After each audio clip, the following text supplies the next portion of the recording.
Hello. Ooh. Hello, hello. Very loud.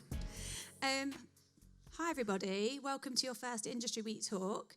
It's going to be a really busy week, full of talks, full of workshops and guest lectures, so make the most of it. There's a few things I have to read on here. One of them being, if you take pictures or anything, put them on Instagram. I'm not sure about other channels. We'll go for Instagram and hashtag IW23, and you might win some Amazon gift vouchers. I think it's £50. If there's a fire alarm, please make your way to the nearest exit and go to the corner of Brook Street, which is to the right of the building. I think that's all. So, yeah, first guest, content creation guest for my content creation students out there. We finally got a YouTuber in the building, I think possibly one of the first over the last 25 years here at Confetti. So a massive welcome to James, who is also known as Project Air. Clap, clap, clap. Yeah, thank you. Thank you very much. Hello everyone, I can't really see anyone because I've got a light in my face, but yeah, I'm James and I'm just going to be telling you a bit about my sort of journey to become a YouTuber over the last, that's very bright, over the last few years. Oh, sorry, yeah, of course, yeah. Sorry, this is more professional. Yeah, so hopefully everyone can hear me. Yeah, so this talk's going to be about how I became a YouTuber, basically, over the last 5 years since I graduated uni, and yeah, that's basically what I'm going to be talking about. This is my YouTube channel. It's called Project Air. It's an engineering type channel. It's taken me a while to sort of come to that realization that this is what I do. It's essentially a series of experimental vehicles of some description. So ranging from boats, airplanes, cars, rockets, and most recently even a train. And effectively each video is a project. So I build it's usually a small scale thing that takes about a month to build, to film, to get out there in a sort of story of me building and testing something, and then seeing how well it works or doesn't work, and sometimes with catastrophic results. So yeah, that's what my channel looks like, just to give you an overview. And this is an example of one of my videos. So this is a hovercraft I built fairly recently.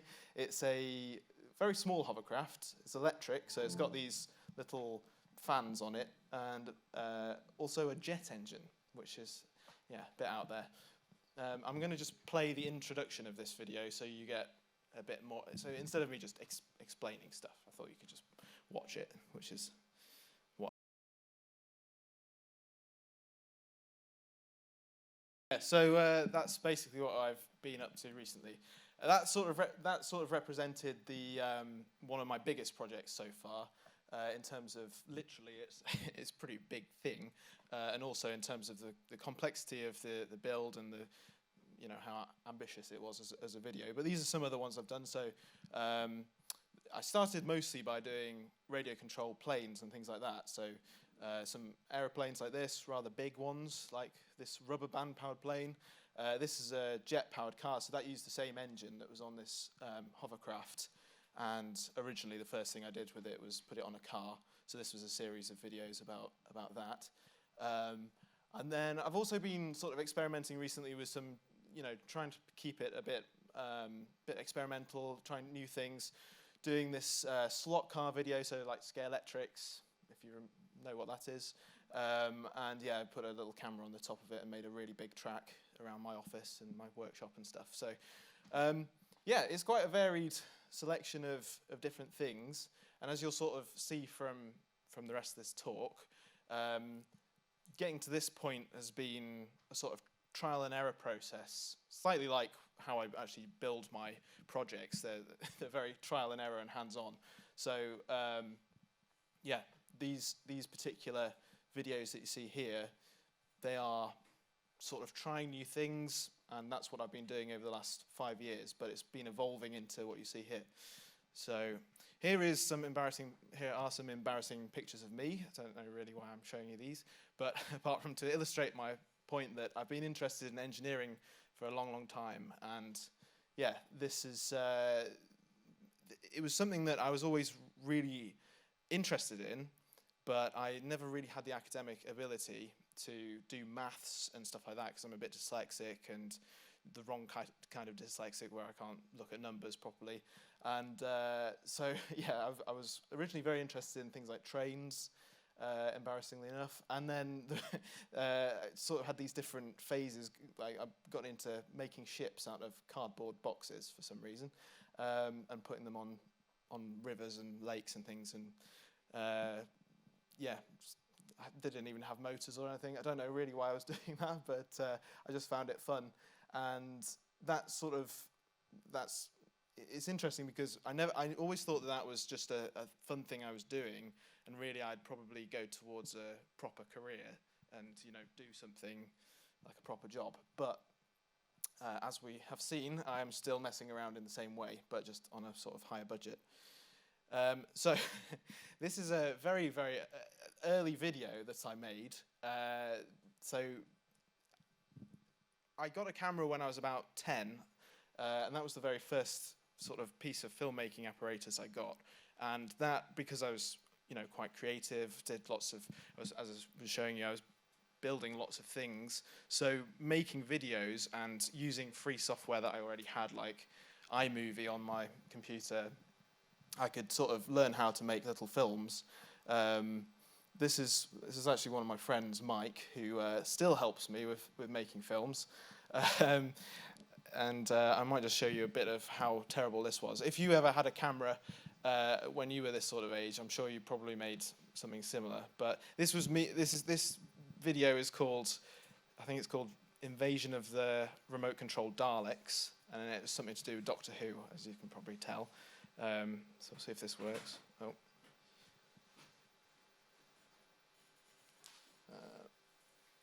Well, might have just saved myself from embarrassment there.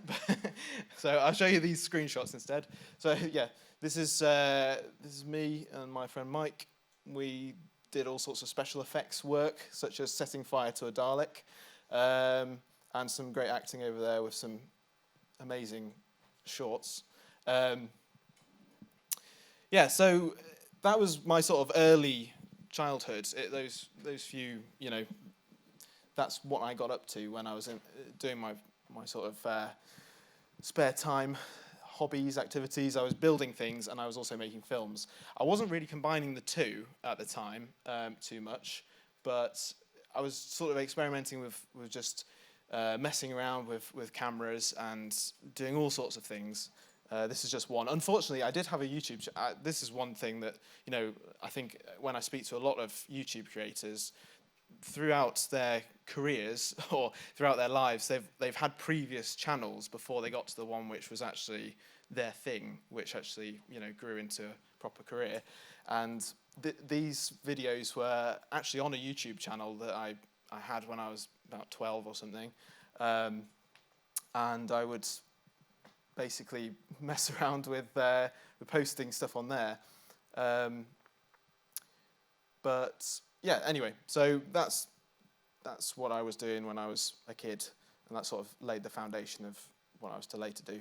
So I got interested in building remote control aeroplanes, specifically when I was about 14, 15, something like that. I started watching this YouTube channel called Flight Test, and this was my favorite channel on the whole of YouTube. It was amazing. They basically made loads of experimental things, pretty similarly to how I'm doing stuff now.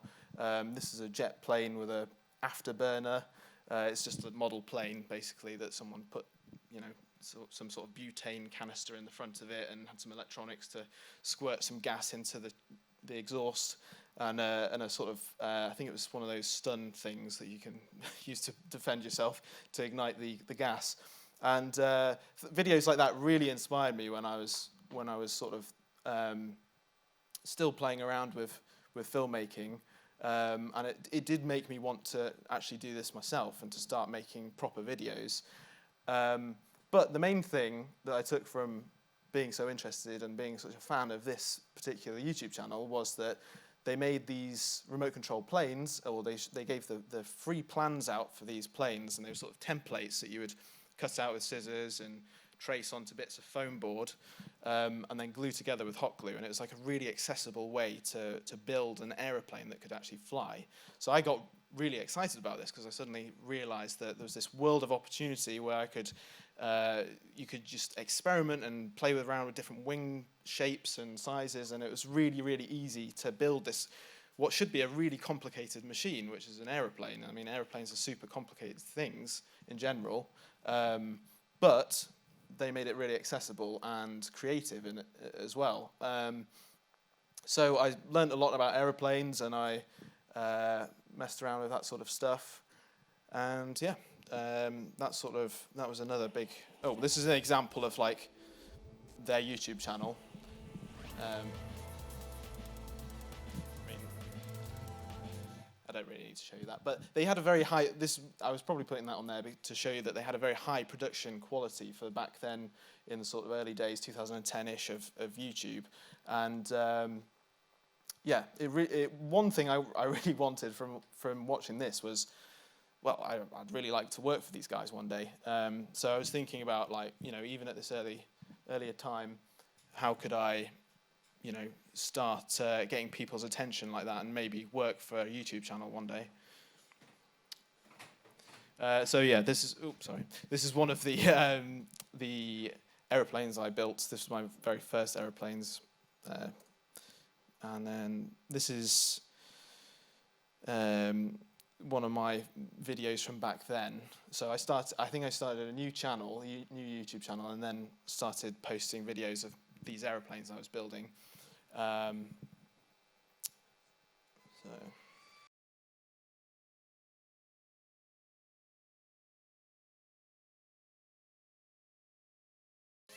Anyway, yeah, so that was before uni, and obviously those videos, I was really enjoying making videos and learning about how to edit and all that sort of stuff, but I hadn't really got a good idea of like, you know, how to make a good story, or, you know, how to actually make videos that people really wanted to watch.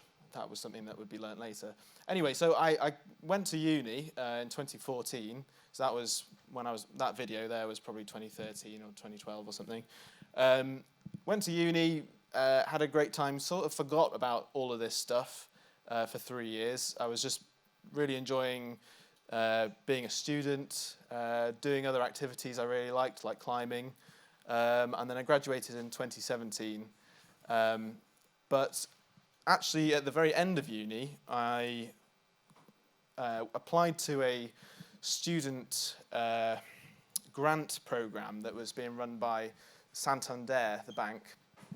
And Santander were basically making a business development grant, and you'd go along to a few classes, and then you'd pitch a presentation at the end for a business idea, and then they'd give you £500, hopefully.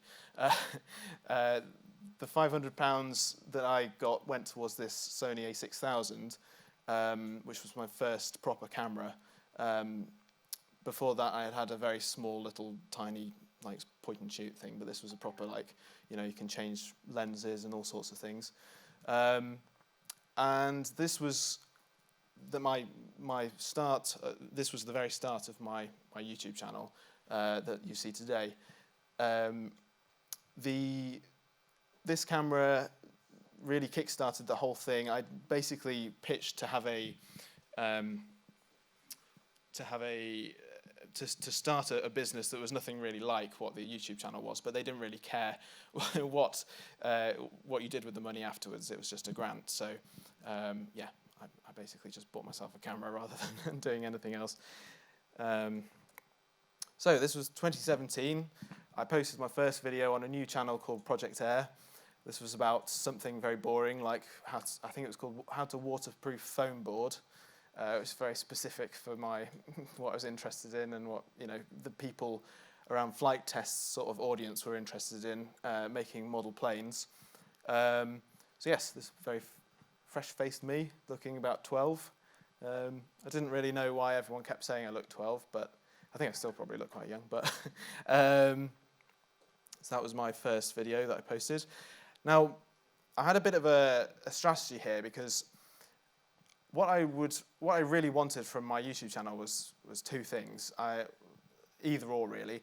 I wanted to either become a YouTuber and to have an audience of maybe 10,000 people. Well, when I say YouTube, I mean I want to have a YouTube channel and I want to make videos regularly. I want to have an audience.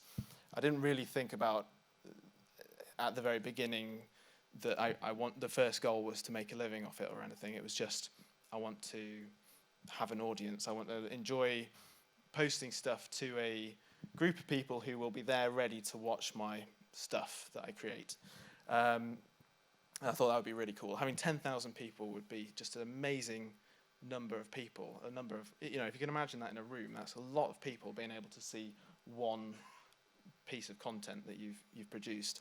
So there was the one thing, I wanted that, but then secondly, I thought potentially that YouTube channel, Flight Test, they might see what I've been making and hire me. And they're an American company, so they're over in Ohio in the US. And I wasn't on speaking terms with them at the time. I didn't really know them, but I thought, if I can get their attention somehow, then maybe I'll be able to work for them in the future.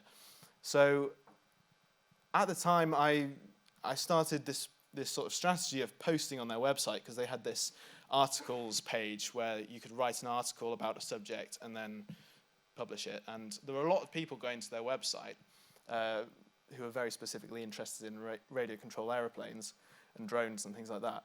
So what I decided to do was to have this strategy of posting my articles or posting my videos within articles on that website. And as you can see, I mean, this is after 5 years, but it's not an unreasonable number of people. There's quite a few people here.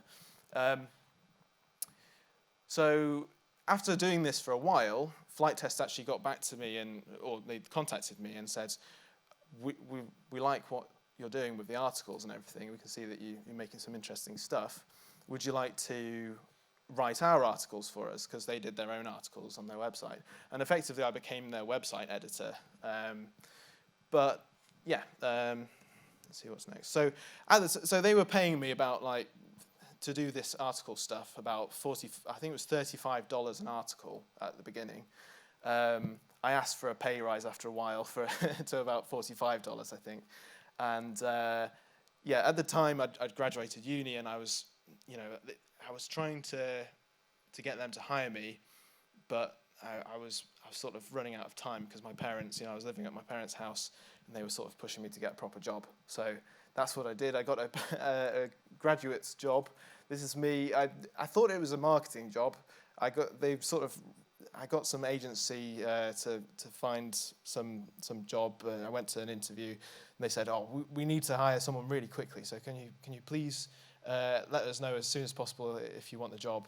But yeah, let us know tomorrow, because we're doing some away day or something, and we want you to come. So I accepted this job without really knowing what it was, and then ended up in a sales job where I was basically on the telephone to people selling some sort of interior design things for people's houses, renovation type things. So I got sent. This is me on a sales course.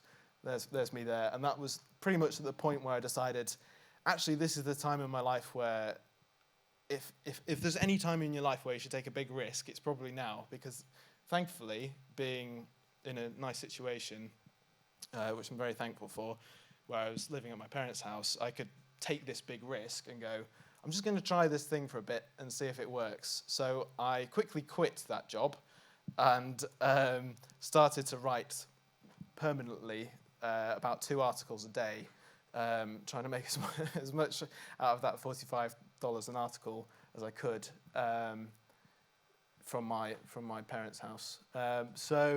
It was completely remote. I had a nice relationship with Flight Test. They were really nice. There were some really nice people there, but they were very far away. And the whole time I was trying to get them to hire me properly. And at the same time, I was trying to do that through making lots of videos, because I thought, they're obviously a YouTube channel. They're making very similar videos to the things I'm making.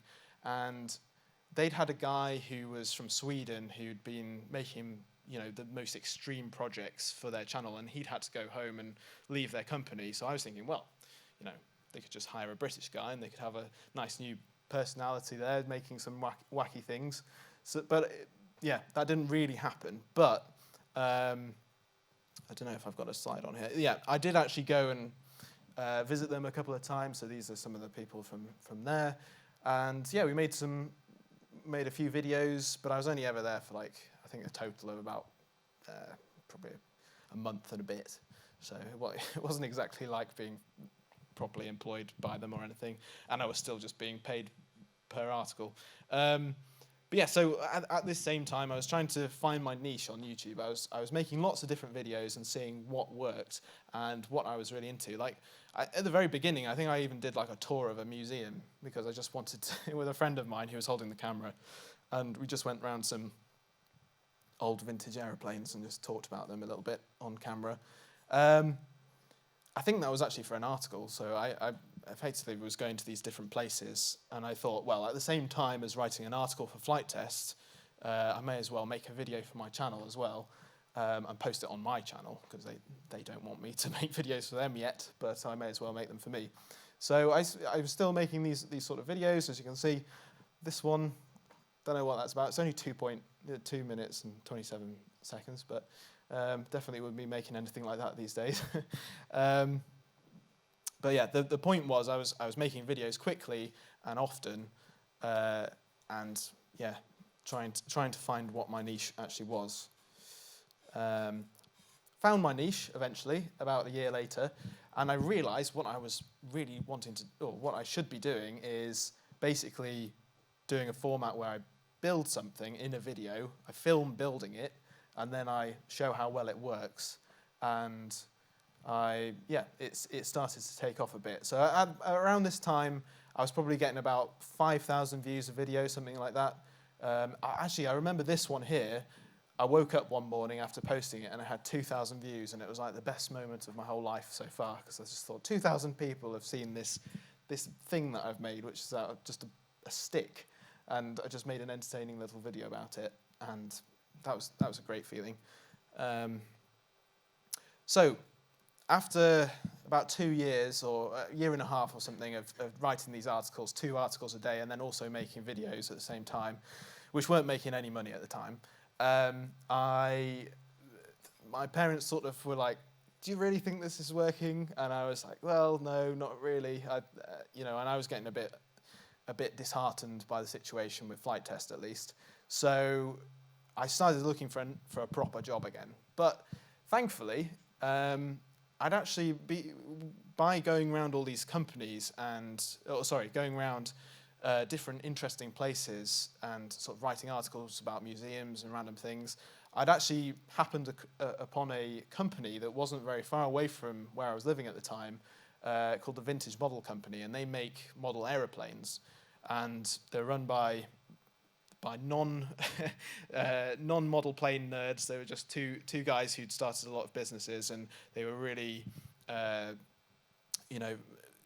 good people to learn from in terms of how small businesses work. And they sort of recognized, when I went to see them, they recognized what I could do. I showed them my YouTube channel, I showed them Flight Test and what they were doing, and they were like, "We need something like that." I think they actually said, we need someone like this to present videos for us about our products. So a few months later, they got back to me and said, "So we've just moved into this new office in the Peak District. We've bought this farm and we're doing it up, and we've made this new headquarters for our business. We've got all these laser cutters, we're manufacturing on site, and we want to start marketing a bit more and to really drive our sales and everything. So we'd quite like someone to come on board and make videos for us." So that was a nice opportunity that presented itself. And yes, then I started working for them full time. So one thing I did, as I said, was start making videos for them, and also doing all sorts of things for them, because the fact was that their company was very small. There was about 5 people in it, and really it was very hands-on. So it was a great way to learn about business, but it was also extremely fun. Like, I was the test pilot for their products, which was like a dream come true. I helped design this plane here, which was our first proper radio control beginner's plane, and that sold extremely well. So all of these experiences were very educational for me in terms of like how a business runs and how to really influence things and to make things happen within a small company. So at this time, I was still making videos for my own channel. Obviously, I was still after leaving flight test, I was even more convinced that I was, that this was actually a route I really wanted to if they didn't hire me and make the videos that I wanted to make for them, then I'd just make them for myself instead. I'd just do it all myself. And this was sort of before I had about 9,000 subscribers at this point. I did a big collaboration with another YouTuber called Tom Stanton.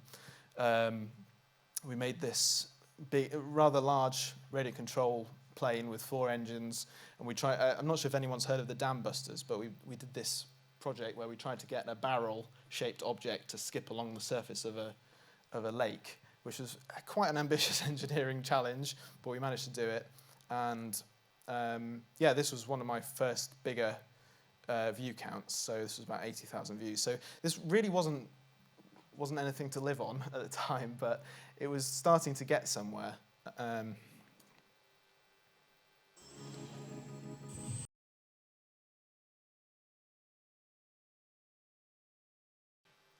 Anyway, yeah. So that was that project.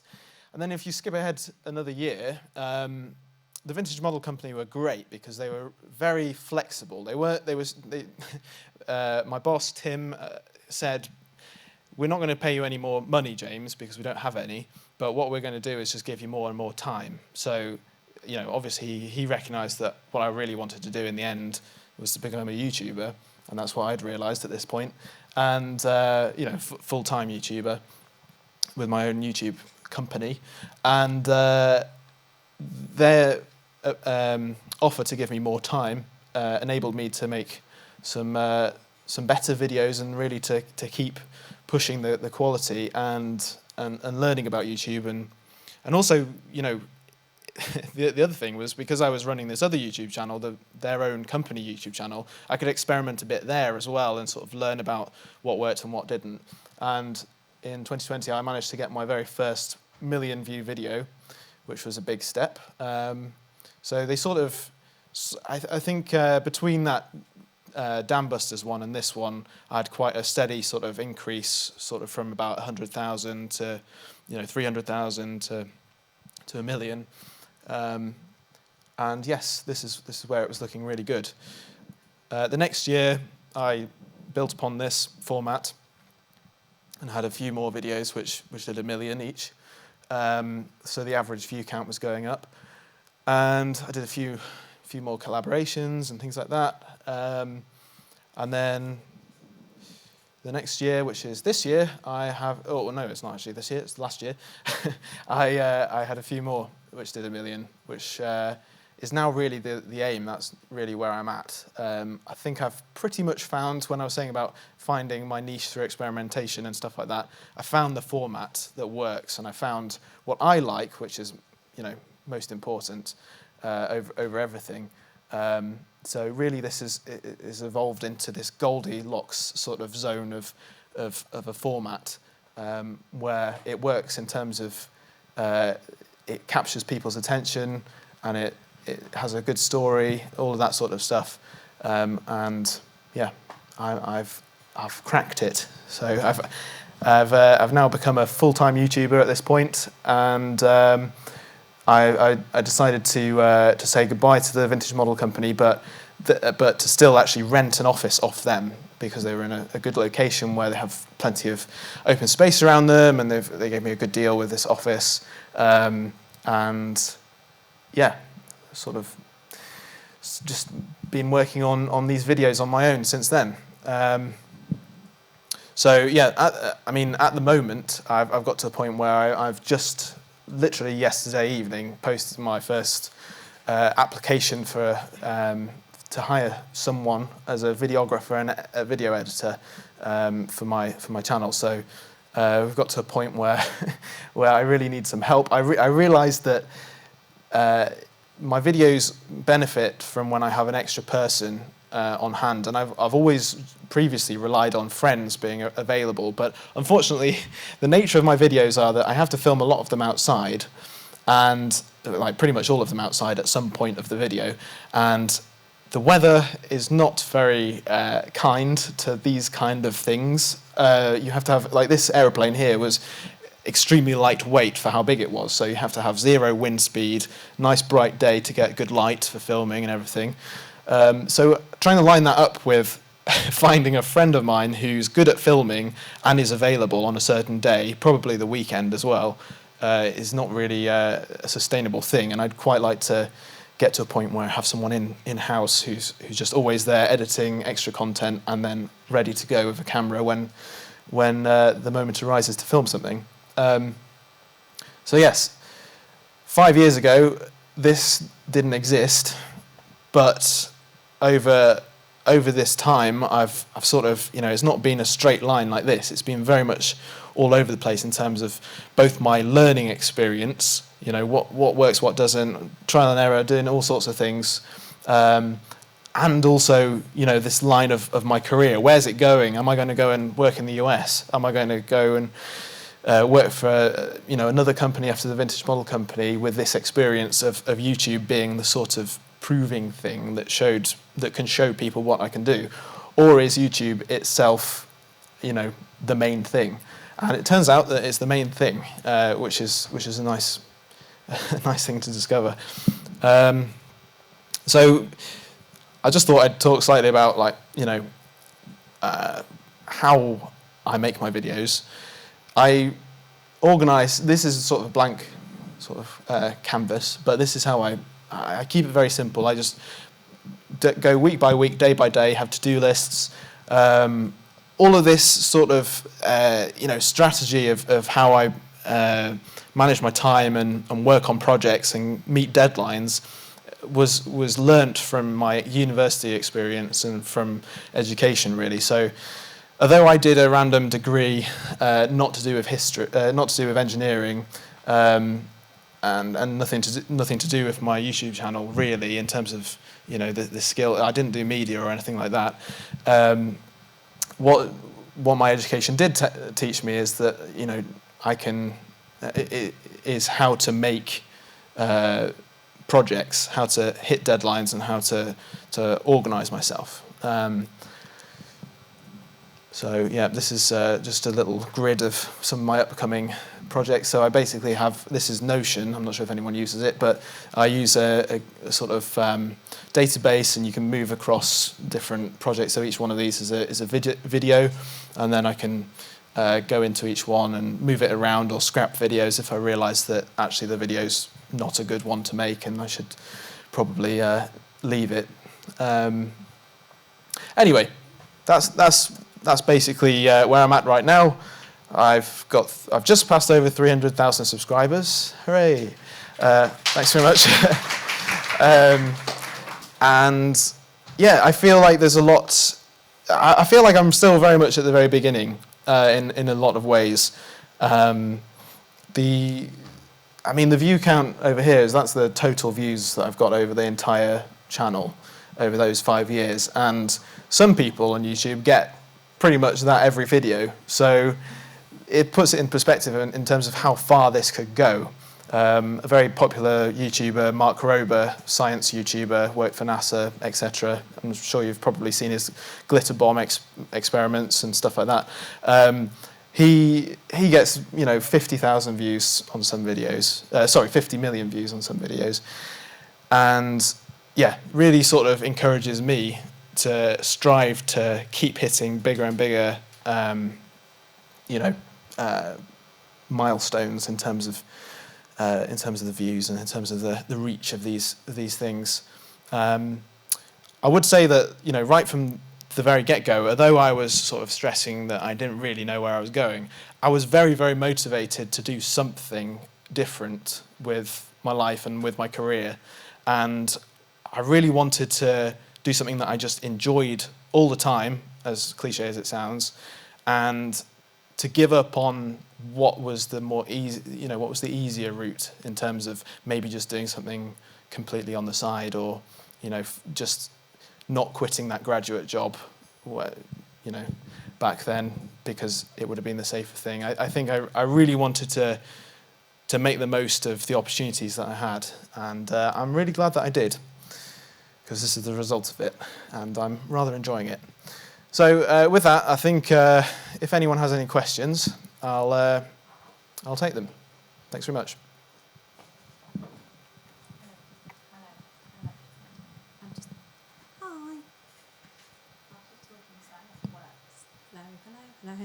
Hello. Yeah. Yeah. So questions, guys, for James. Hands up, and I want some questions, content guys, just as a warning. Cool. Right. Non-content person over here. Oh, that's loud. Hello. Can I pass it down? Where were you again? Oh yeah. Can you pass it down, please? Thank you.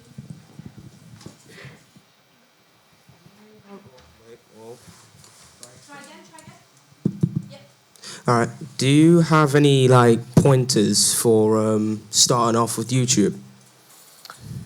In terms of pointers, well, first of all, I've realised recently that if you don't really know where to start, or if you don't really, if you're not sure about something, or how much effort something's going to be, or whatever, or you want to do something big, and you want to work towards it, the best thing that you can do is probably just start with the easiest thing in terms of actually make a channel, and then do the next step after that, which is make a first video, and then the next step after that is make another video, and that kind of thing. So that's what I've realised recently with, you know, this realising I want to hire someone, for instance, is that you do the easiest thing first, and then you can always stop if you're not enjoying it, or if you find out it's not the right way to go. So that's in terms of, I suppose, the motivation to start. But in terms of, did you mean more in terms of finding success, or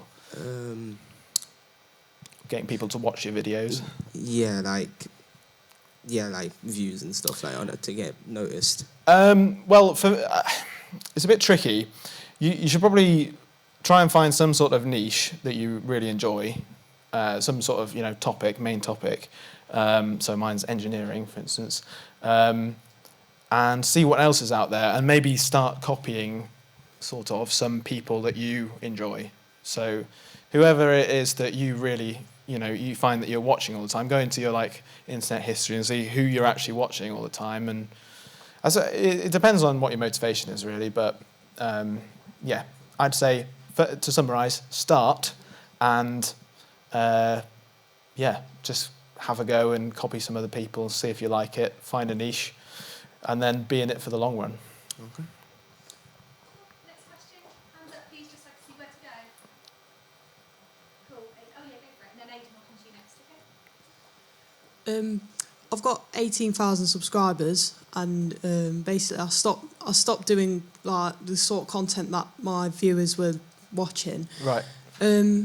But I'm trying to like think of what sort of filler videos I can do just while I'm like busy with my life at the moment, just to keep them like, 'cause obviously they've all gone off my channel now. I'm only getting 100 views a video. Like, Right. let's say I was getting like 100,000. I used to get like 100,000 views, but they've all just left my channel because I've stopped doing the content that they want to do because I don't enjoy making it anymore. Right. But I'm just like wondering what sort of videos I could do as filler. So basically just keeping my channel alive till I'm focused on it again.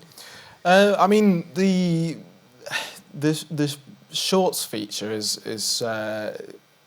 being pushed quite a lot now, and a lot of people are trying that. So maybe that might be a way to build a new audience and try some new things with some sort of lower effort, shorter content videos, maybe.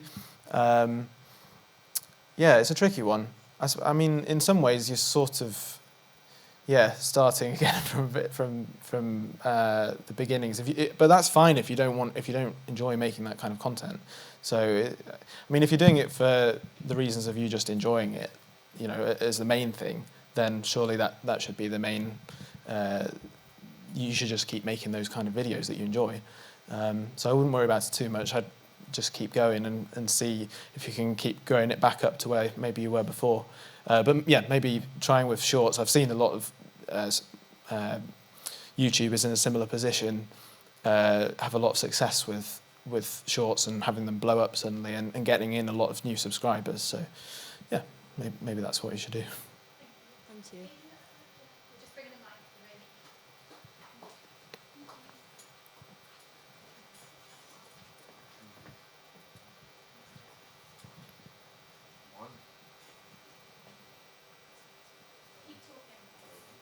You can have this one if you like.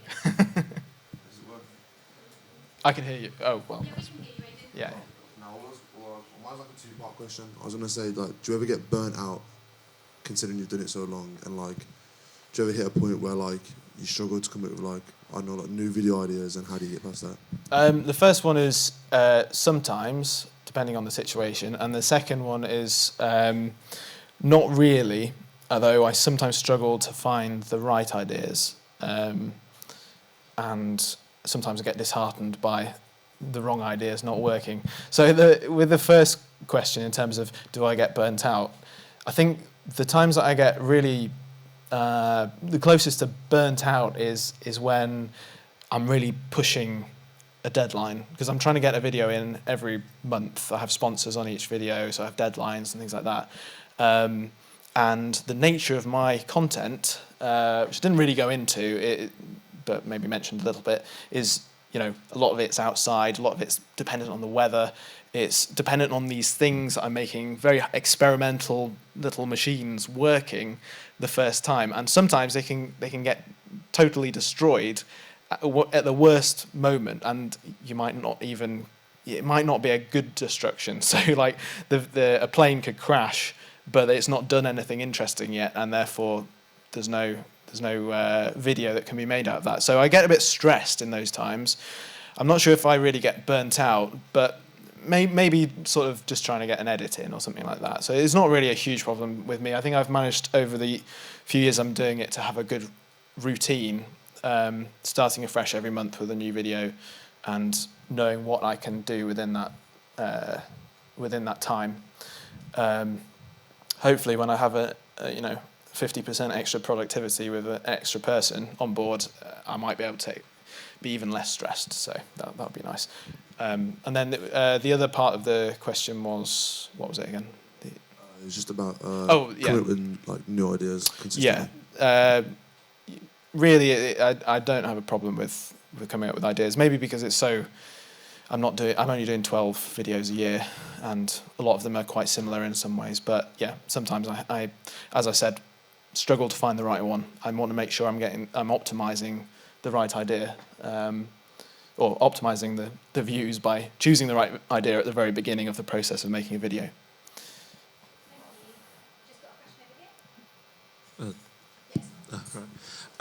So my main question is, what would you possibly give like advice to like keep up motivation? Because personally, I do have a YouTube channel, but I mainly just make videos, mainly just to document stuff for myself and to just have my own fun. Like, I just say to myself that I don't care about views or subscribers or anything like that. I just make it so I can look back and just have fun with it and make my own stuff. But with because personally I like to go with that narrative stuff, because I make a lot of because I am a fan of Thomas Tank Engine. I make a lot of Thomas stories with things I have at home, and with some ideas, like making some ideas, I want to do something, but then halfway through that, I then think of something else and lose all motivation for the first thing and start to hate it. So what would you possibly say about like?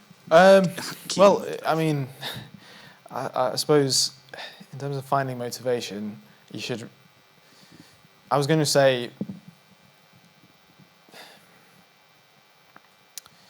I mean, you should. If you're only doing it for you, then it shouldn't really matter if you decide that you don't like what you've made already, like, or if you want to stop, then that is your motivation is now to stop.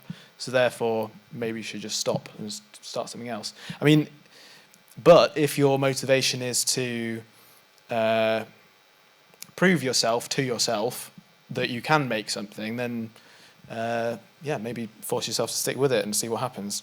I think I've had that before, where I feel like, oh, I'm just not motivated to do something. So why don't I just continue? But if you've proved to yourself that actually you don't want to do that, then you've learnt something, and you can move on to something else that you're more interested in. So yeah, I hope that helps.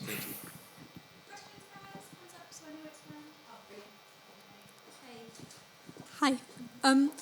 If you ever get like negativity on your videos, is there ways in which you can cope with it? And like, because it's not something that's spoke about much in the YouTube community on how to like sort of get over it. Like, does it affect what you do? Sorry, I didn't actually see where that was coming from. Oh, hi. Sorry. I don't really get that much negativity in general, but I do get some people like, oh, why didn't you do this? Why didn't you do that? That's rubbish. So most of the time I'm just trying to ignore it. It doesn't really matter too much. And I can sort of, because it's about the things in the video, I can sort of say to myself, well, they don't know because they've not actually made the thing. They don't. Unless they are actually a qualified, they're more qualified than me to comment on it.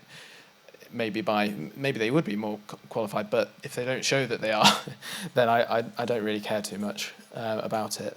So that's really how I just try and logically just not care about it. Any more questions, guys? Hands up. No, that looks like it's it. James, thank you so much for your talk today. I hope it wasn't really too boring. No, and, it wasn't. Thanks very much. Thank you. Let's give him a round of applause. Cheers. Thank you. And you guys can start to